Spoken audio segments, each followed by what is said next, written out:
just celebrated our 6-year wedding anniversary, which is crazy. Crazy, but great. But great. We celebrated in December. And so I wanted to make a video. We took a night away. And First we got to time in talk 3 years. The first time since Zion was born. since Zion was born.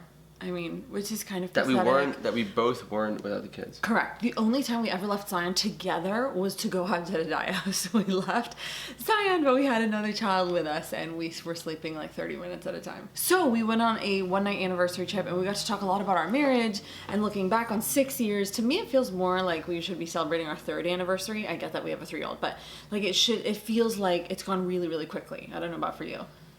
Yeah. He said every day drags on. But we decided that we were going to give you and share with you our 6 like biggest lessons that we've learned over the last 6 years. Daniel's going to bring 3, I'm going to bring 3, and we didn't tell each other what we were going to bring. So essentially these are things that we wish we knew before marriage, that we've learned along the way, great lessons that we wanted to share with each other and with you. You can go ahead and start. No, you go ahead. You go ahead and Ladies start. first. Okay.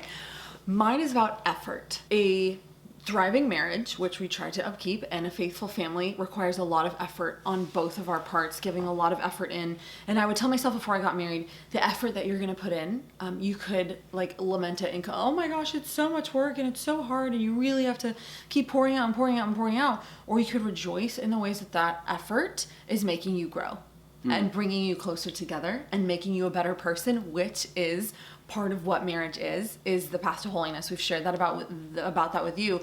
Rejoice in the ways that marriage is making you holy. So how do you feel that effort, and give me a little bit more of a practical something, like where do you feel Well, that? I don't have practical advice. It's just really a concept of everyday life to say both of us have to really ask the question, right? And this is, for the millionth disclaimer, just about our marriage. But asking myself the question, the difference between asking myself, how much can I get out of this versus how much can I put into this, right? If we both ask that second question, it makes such a difference because both of us are pouring into one another and putting in that effort into one another. How can I love Daniel best, right? What is the way that he needs to be supported right now? How can I go above and beyond? Like today I made him an apple. This is a very small example. That was nice. An apple with peanut butter because he had just gotten home. I thought, he might be a little hungry.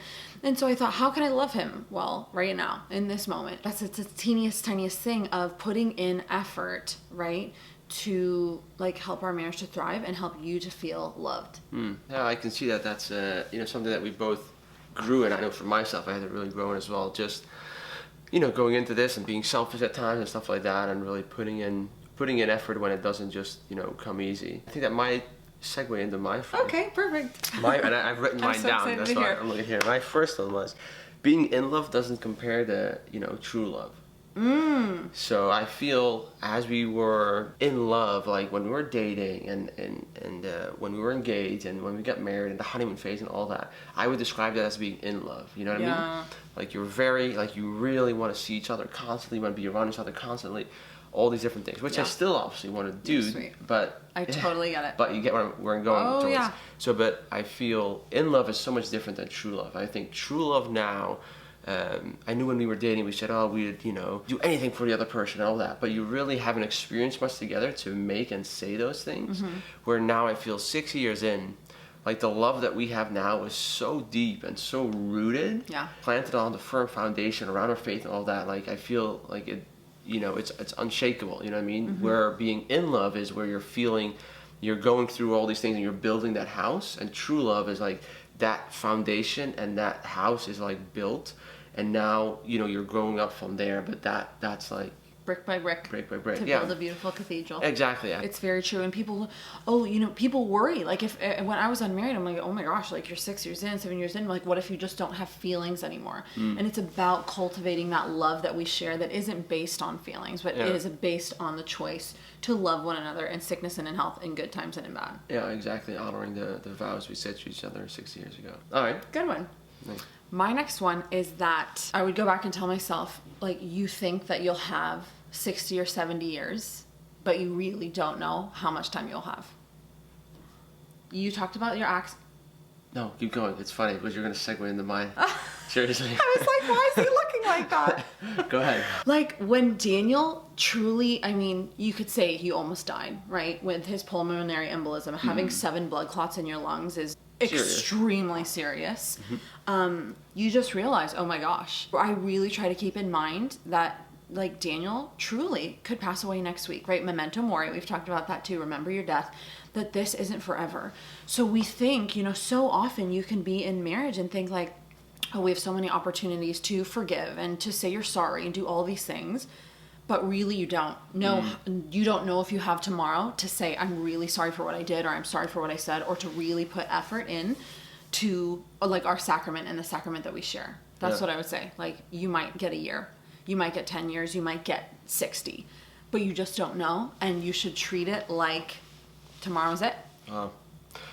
That's great. I mean, that's literally my second one that I've written down here is Married people think alike. Is time is your most valuable asset. Use it wisely and live in the now. How often have we, as well, in these 6 years of marriage, starting off, when you're engaged, you have all these thoughts. This is how our marriage is going to be. This is what we're going to do, and we're living, in the future already. And then when you're married and you make mistakes or whatever it is, you're worrying about the past. You're fearful about the future. You're thinking about your kids. How are they going to be when they're all these different things as well. It's a when lot. Really, we don't know if tomorrow will come. We spend all this time, I feel, not living in the present, which obviously I feel we're doing a lot more now.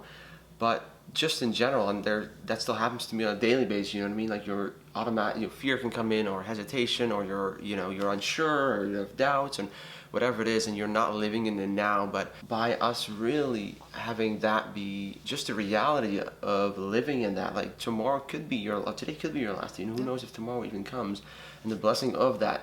The sun rising again in the morning, you know what I mean? Like something that we really can't take for granted, but also in our marriage, not thinking, okay, we're going to work on these things later. We're going to put this under the rug and we're going to get to this eventually. Totally. Or maybe once we retire, when we're old, then we get to live the life that we always wanted to live. And now it's all about the kids, and now we can't think about us or any of these other things. But it's really about piecing that all together to make this one unique puzzle that is our family, that is our life, that is our love, that we get to experience on a day-to-day basis, and that once it happens, and it's never going to come back again.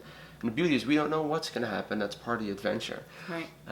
I love that line by that song that came out last year, Jireh, by Elevation Worship. I know it's a popular song. But the first opening sentence of that song, right? It says, the song says, "I'll never be more loved than I am right now." And that, I just love that, and I want to live that, because it's true for me at this moment, right now, as I'm sitting here with you recording this video. I will never be more loved than I am right now, So why am I not living more in the now, acknowledging that, acknowledging God as my Father? I'm living in the now. I am made for a time like this. I am made for this time, for right now, for this moment. Yep. Why do we so often take that for granted, or just focus on what might come or might not come, and worry and all these different things? But really try to live in the present and be grateful and live that in full gratitude, you know what I mean? In the good and in the bad. Yeah. Because whatever it is, we truly will never be more loved than we are right this second. Anyway.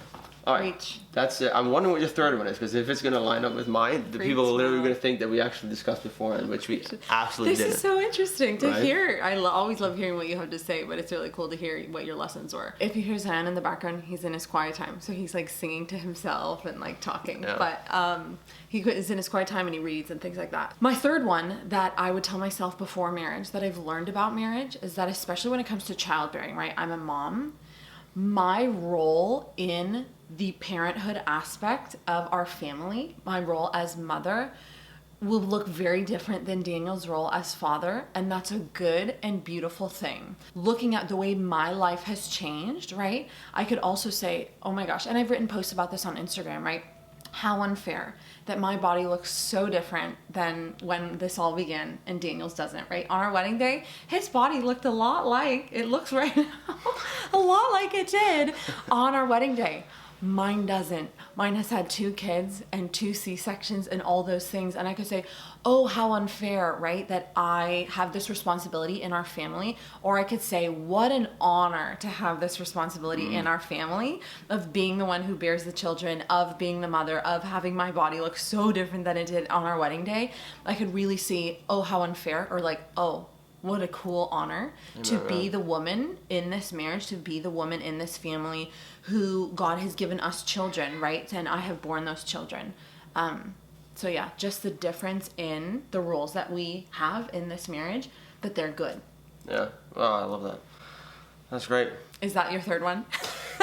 No, my third one was not that. I had as a third one, realizing and knowing that your marriage is never going to be perfect because neither of us are perfect. And again, I think, going into this, I had all these ideas of what marriage would look like, and how you have all these. You have all these dreams. All these dreams and plans. things, exactly, yeah. And you think this is what we're going to do, and by year 3 of our marriage, this is where we're going to be, and by year 5, this is where we're going to be, and by year 10, and this is how many kids we'll have now, and you don't know what God's going to bring. And like I said, our marriage is never going to be perfect. That's the reality of it. It has never been perfect, and it's never going to be perfect because we're imperfect. Realizing that and going into that, and not having this false illusion of this is what marriage looks like, and this is what you have to compare yourself against, and this is what you have to do, or this is where you have to be at this time, or whatever it is. It's just not true. Right. And realizing that from the get-go it's just freeing, like, I'm imperfect, you are imperfect. It's never gonna be perfect, Totally. It's gonna be messy. I mean, it's gonna be. You should see the floor right now. We did Right? not Just clean keep up the the camera voice here. twice before we started doing Yeah. this.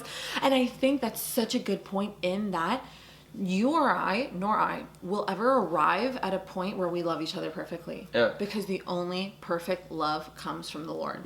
We will be learning how to love each other for the rest of our lives, because we are always changing, right? We're growing as people, we're evolving as people. And that's one of the crazy parts of marriage that people have a very difficult time in marriage, is that he's changing, then I'm changing. We're growing and evolving as people. How do I love him where he is right now? Who he is right now, right? And so I'll never have arrived at a place where it's like, oh, I love Daniel perfectly. I'm always learning and I'm always doing my best, because we are in an imperfect marriage as imperfect people. Yeah, that's exactly it.